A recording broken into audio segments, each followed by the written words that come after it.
Hello there, Mr. Sutton here with the BC Calculus 7-6 Extra Practice Number 2 solutions on Lagrange Error Bound. On this no calculator free response problem, we have f as a function with derivatives of all orders, and this here, this crazy expression, is the fourth degree Taylor polynomial for this function about x equals 1. And you can see here they have x minus 1s in all our parentheses here, so that would indicate we have a center at 1 anyway. So for our first part, we want to figure out the third derivative of f at 1.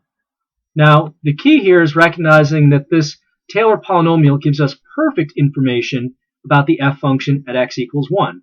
So the third derivative is kind of built into this formula somewhere. To tease it out, we start with the expression that the x cubed coefficient is going to be the third derivative at 1 over 3 factorial. This is what the coefficient of x minus 1 cubed ought to look like. Now let's see what it actually does look like in this Taylor polynomial. We see here the coefficient of x minus 1 cubed is 5. So we're going to set this expression equal to 5. And now to get the third derivative at 1, all I actually have to do is multiply both sides by 3 factorial. 3 factorial is actually just 3 times 2 times 1, so that's 6. 6 times 5 is 30, so that is going to be our third derivative, 30. For this part of the problem, we want to know if f has a relative max, min, or neither at x equals 1, and give a reason. So whenever you have a series that you're trying to figure out min or max at, it's usually easiest to use the second derivative test. So we're going to start by figuring out if the first derivative is 0 or not, and if it is, we'll figure out the second derivative and see what our concavity is.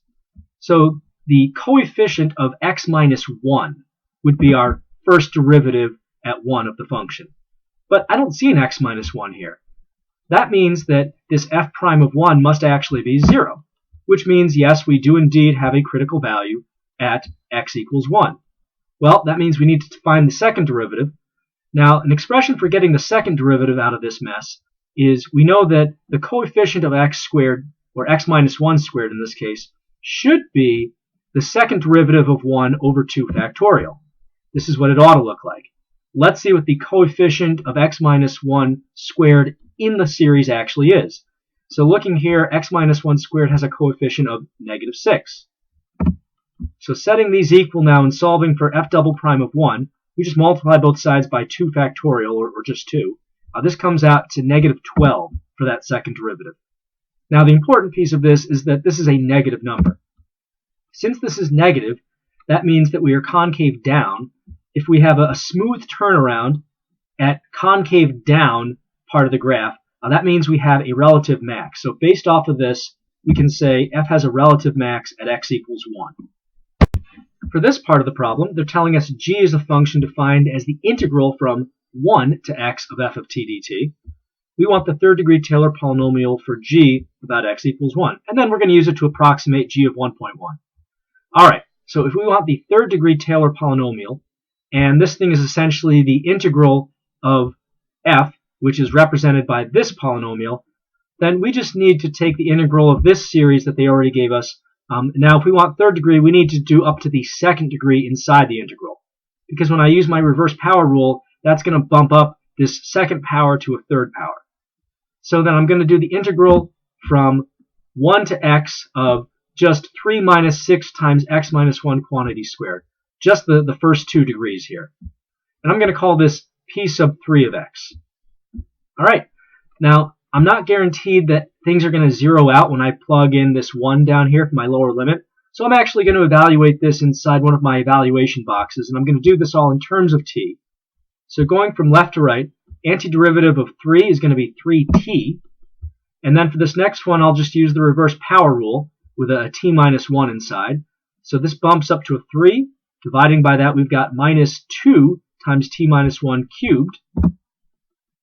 And now I have to actually plug some things in. So I've got all this stuff with x plugged in. So that's 3x minus 2 times x minus 1 cubed. And then I have all this stuff with 1 plugged in.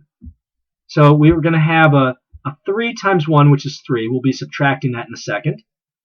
Right here, if you plug in 1 for t, it just zeroes out this second term. So we really just have a negative 3. Now I could write it over here at the end, but that seems kind of weird. I'm just going to put my minus 3 at the beginning, just because it looks better. And this is now our third degree Taylor polynomial representing g of x. We're going to approximate g of 1.1 now by plugging 1.1 in for x in this expression. So I'll have negative 3 plus 3 times 1.1 minus 2 times 1.1 minus 1 cubed. And if I really wanted to, I could actually just leave it like this because I've got all constants and I don't have to simplify. But if I'm feeling crazy, let me go ahead and simplify this thing. So we've got a negative 3. 3 times 1.1 is 3.3. And then over here, this is really 0.1 cubed. So this is 0.001.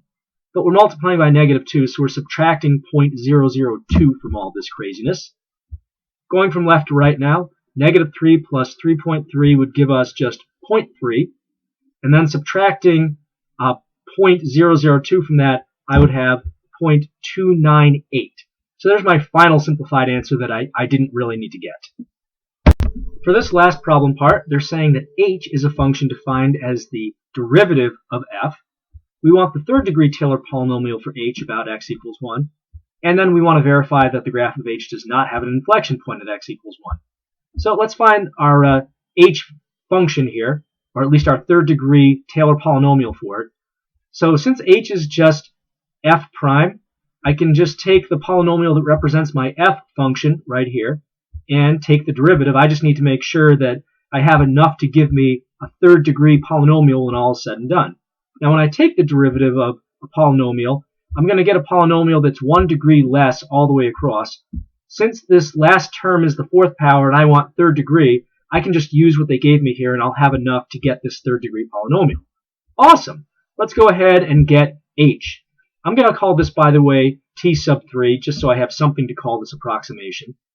So starting from left to right, derivative of 3 is just 0. For this next one, using my power rule, this is going to be negative 12 x minus 1. And I'll just leave it as x minus 1 here. For the next thing, this is going to be 15 x minus 1 squared. And there is an invisible chain rule happening. I'm multiplying by the derivative of x minus 1. But that derivative is just 1, so I don't really worry about it. For my last term now, this is going to be minus, let's see, 2 times 4 is 8, x minus 1 cubed. So there's my approximation of h, or at least my third degree Taylor polynomial. Now I need to verify that the graph of h does not have an inflection point at 1. Well, that would require me to say something about h double prime. What is h double prime? Well, if h is f prime, that means h prime is f double prime, and h double prime is f triple prime. So h double prime of 1 is equivalent to f triple prime of 1. Now I could go ahead and find f triple prime of 1 just using my original polynomial here, but hold on a sec. I already found this value in part A. We found that it was 30. Now significantly, 30 is not 0. It's also not undefined, and you can only have an inflection point where your second derivative, h double prime of 1, is 0 or undefined. So that means because 30 is neither of these things, h cannot have an inflection point at x equals 1. On this no calculator free response problem, I have a function with derivatives of all orders, and that's just setting us up for a series problem. And we're given all these values of f, f prime, f double prime, and f triple prime at 2. So we want to start by writing the third degree Taylor polynomial about x equals 2, shocker there, based on what they gave us. And then we're going to use this to approximate f of 1.5. Okay, so I'm going to start with a general kind of Taylor formula here. My third degree polynomial based off of this stuff is going to be f of 2 plus f prime of 2 times x minus 2. And then the rest of it here, and by the way, I'm going to use t instead of p because p gets used in a later part of the problem. So I'm going to say t sub 3 equals f of 2 plus f prime of 2 x minus 2, f double prime of 2 x minus 2 squared over 2 factorial. Basically just doing nth derivative of 2 x minus 2 to the n over n factorial all the way across. All I have to do now is just plug things in. So f of 2 they said was negative 3. So this is negative 3 right here. F prime of 2 is 5, so this is 5 times x minus 2. F double prime of 2 is 3, so we have 3 times x minus 2 squared over 2 factorial. I'm going to leave the factorial there. And this last one, we have negative 8 times x minus 2 cubed over 3 factorial. So there we go. That's t sub 3, my third degree Taylor polynomial. The next part of this problem, they wanted us to actually approximate f of 1.5. So I'm actually going to take back what I said about this being a no calculator problem. It's totally a calculator problem. Whoops. But now to actually find f of 1.5, I'm going to say that this is approximately equal to t sub 3 of 1.5. And now I actually just have to plug this in the calculator. I don't actually have to show anything else. If I wanted to, I could actually substitute 1.5 for all the x's here and not even bother simplifying it. But it's so much more satisfying to get a decimal, right? So let's do that. So here I am in my y equals. I've put this entire polynomial in here. Just in case I mess something up, it's easier if I already have it all stored in y1. Quitting out of that now, let me do alpha trace, bring up y1, and then let me just plug in 1.5 to that function I just created, giving me a value of approximately negative 4.958. There we are. On this part, they're telling us the fourth derivative of f satisfies this inequality here. Thanks for that. Nice to know. For all x on the interval 1.5 to 2. Might have to use this interval later. Use the Lagrange error bound on the approximation to f of 1.5 that you did in part A. Explain why f of 1.5 does not equal negative 5. Now, we did approximate f of 1.5 earlier, so unless we have more information, we can't say for certain that it doesn't equal negative 5. But we're going to go ahead and figure out how to do this anyway. Now, they're saying use Lagrange error bound, so we're about to do that. Our general strategy on this, we're actually going to find the error bound for this approximation, and then we're going to show, based on a range of numbers that f of 1.5 has to fall in, that there's no way it can be negative 5. So we're going to say that error is less than or equal to big fraction. That's how I always start these Lagrange problems. In the numerator, we have the max derivative of our function, at least the next term. So I have to figure out an interval to find this max over. I'm approximating things at the value 1.5. My function, my Taylor polynomial that I used in part A was centered at x equals 2. So my range then is going to be from 1.5 to 2 that I'm finding the max over. Now, which derivative do I need? Well, I approximated with a third degree polynomial. So I need the fourth derivative, which conveniently they gave me some information about. So this will be fourth derivative, fourth factorial down here, and this is going to be x minus 2 to the fourth power. No need for absolute value since I've got an even exponent. Now let's try to find the max derivative across this interval. It just so happens they told us that the fourth derivative is less than or equal to 3 for all x on the interval 1.5 to 2. Hey, that's exactly the interval we actually are using. So this means that this number up here can be at most 3. Since they gave us this, we're just going to write 3 up here. And then for x, we're going to plug in 1.5. So this is going to give me my error bound. Now, to actually crunch some numbers here, I'm going to need to plug this in my calculator so that I can compare it to the approximation I got and see what kind of range I have for possible values. So calculator, here we go. Plug in all that craziness in. We end up with about, let's see, 0.0078 and some change. I'm going to say that this is less than 0.008. I'm going to round up. I always round up with these upper bound problems. All right, so let's tell them what they've won here. What do we get for getting this error bound? Well, we know that the difference between the true value of f of 1.5 and our approximation of f of 1.5, namely t sub 3 of 1.5, the absolute difference between these has to be less than 0.008 because that's the error that we just calculated. That's how far off our true value is from our approximated value. So now that I've rewritten it like this, I'm actually going to turn around and get rid of the absolute value by writing two sets of inequalities. So I can write negative 0.008 is less than this stuff here. And I'm going to replace this t sub 3 with the value that I actually got in part A. So that was negative 4.958, but I'm subtracting it, so now it's positive 4.958. And then I'm going to say that this, in turn, is less than 0.008. Now let me go ahead and solve for f of 1.5. So subtracting 4.958 from both sides. Kids, don't try this without a calculator. Actually, you could do this without a calculator. This is going to be negative 4.966. Pretty easy to do that with just an 8 there. Now subtracting it from the other side, this is going to be negative 4.95. So what does this tell us? Well, they wanted us to show that this approximation, or the true value of f of 1.5 rather, can't possibly be negative 5. Looking at the true value of f of 1.5, it is restricted between negative 4.966 and negative 4.95. So because it's restricted between these two numbers, there's no way it could actually be negative 5. That's out of bounds. So we've proven what we set out to prove here. On this last part of the problem, they want us to write the fourth degree Taylor polynomial, which we're calling p of x, for g of x equals f of x squared plus 2 about x equals 0, and then use that to explain why g has a relative min at x equals 0. Alright, so the confusing part about this problem, well, first off, we've got this x squared plus 2 business being plugged into f. And then we have this centered about x equals 0, which is kind of weird because the polynomial we wrote earlier for f was centered about x equals 2, and which was a good thing because we had all this information at x equals 2. So how are we going to handle this x equals 0?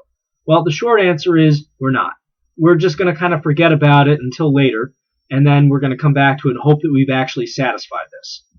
So what we're going to do in the meantime is I'm going to start, since I'm plugging in something with an x squared to get a fourth degree polynomial out of this, I need to write all the terms of my original Taylor polynomial that I had up to the second power.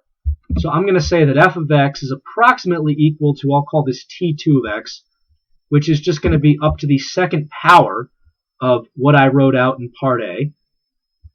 And now I'm going to say g of x equals this stuff, p of x, which equals this t2 of x squared plus 2.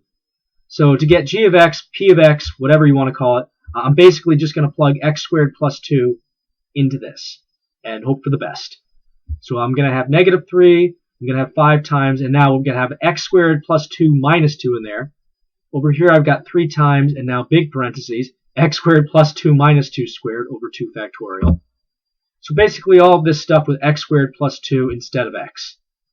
What a mess. Let's clean this up a little. I've got a negative 3. Here the 2's cancel, so this is just 5x squared, which is a whole lot nicer. Over here, the 2's cancel. I'm seeing a pattern here. So this is going to be 3 over 2 times x squared squared. This is really x to the 4th.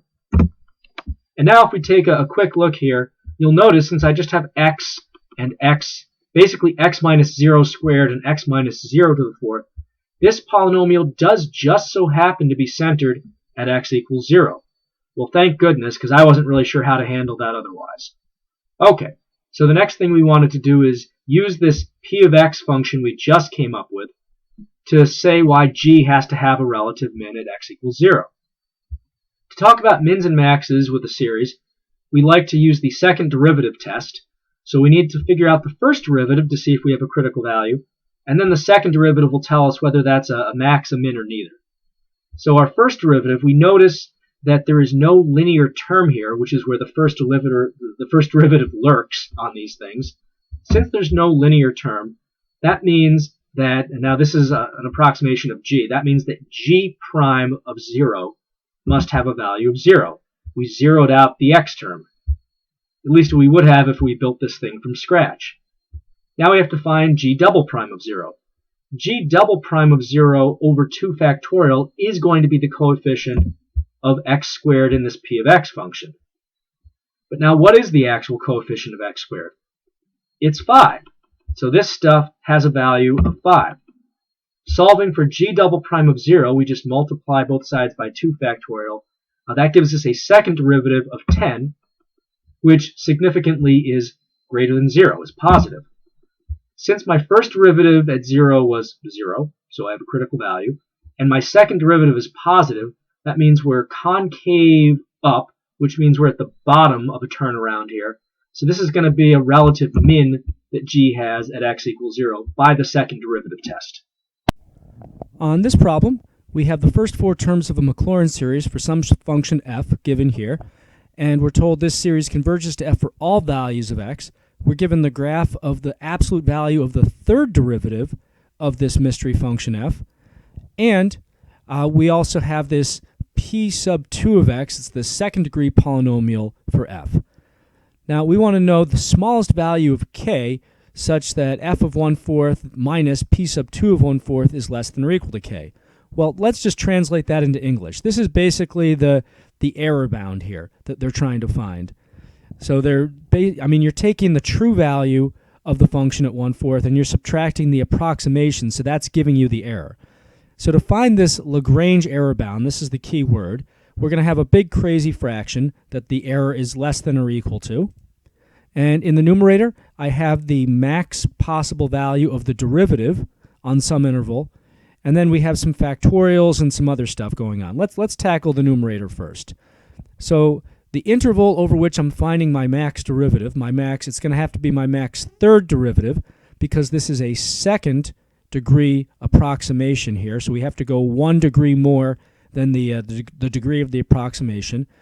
For the third derivative max, this is going to be on the interval from 0 to 0.25 because this is a Maclaurin approximation, so our launching off point, our point of tangency, our center is 0, and the value you're trying to approximate is 0.25. So the max derivative from 0 to 0.25 of absolute value of the third derivative of x. So we'll have to figure that out in a sec. Everything else is going to be third, so third factorial. And over here we have x to the 1/3, or in this case, the plug-in value, 1/4 to the third power. The only thing that we don't really know at this point is this derivative up here. But now if we look in the table, or not the table, the graph here, between 0 and 0.25, what is the highest that this derivative could be? Because this is the exact thing that we're trying to maximize here. Well, the highest value is 60. It doesn't go any higher than that. So I'm just going to replace this whole numerator with 60. And I am going to have to simplify this to match one of the answer choices. So this is 60 over 6. That's what 3 factorial is. That's 10. Over here we have 1 over 64. So we have 10 over 64 then. I could reduce that, but I've already got an answer choice that is 10 over 64. So why don't we just go with answer choice B?